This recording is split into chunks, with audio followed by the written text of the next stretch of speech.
Hey everyone. Today I'm diving into a topic that might sound a bit dry at first, but is super important. The key differences between public and private administration. Don't worry, I'll keep it simple and to the point. First off, let's talk about what administration actually is.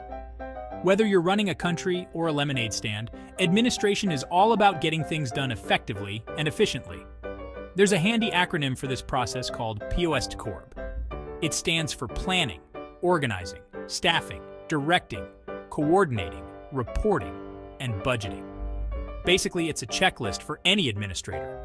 Now, what's the big deal about public versus private administration? Well, the differences are quite significant and impact how things are run, funded, and who benefits from the services provided. Let's start with private administration. Imagine a peanut seller on the roadside, a retail grocery shop, or even a huge company like Google or Microsoft.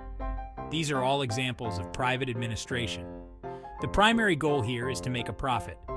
Business decisions are driven by market forces and competition, focusing on efficiency and customer satisfaction.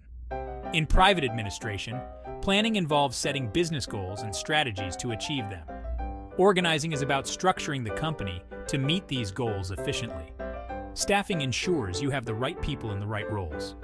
Directing keeps everyone on track towards the objectives. Coordinating the various departments ensures everything runs smoothly. Reporting helps track progress and make informed decisions. And finally, budgeting is about managing finances to maximize profit and growth. On the flip side, we have public administration.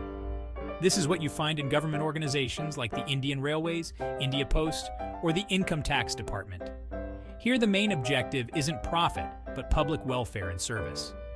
The focus is on providing services to the public efficiently and fairly. In public administration, the POSDCoRB process is used too, but with a different focus. Planning involves setting policies that serve the public interest. Organizing is about structuring government departments to implement these policies effectively. Staffing here often involves following strict recruitment processes to ensure fairness and transparency. Directing ensures that public services are delivered efficiently.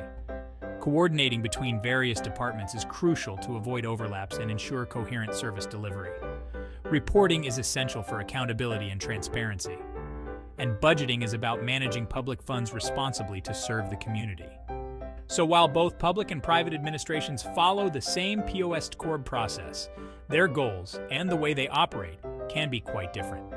Private administration is all about profit and efficiency, driven by market forces. Public administration, on the other hand, focuses on providing services to the public, with an emphasis on fairness, transparency, and accountability.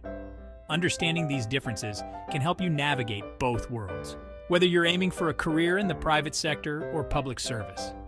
That's it for today's breakdown of public versus private administration.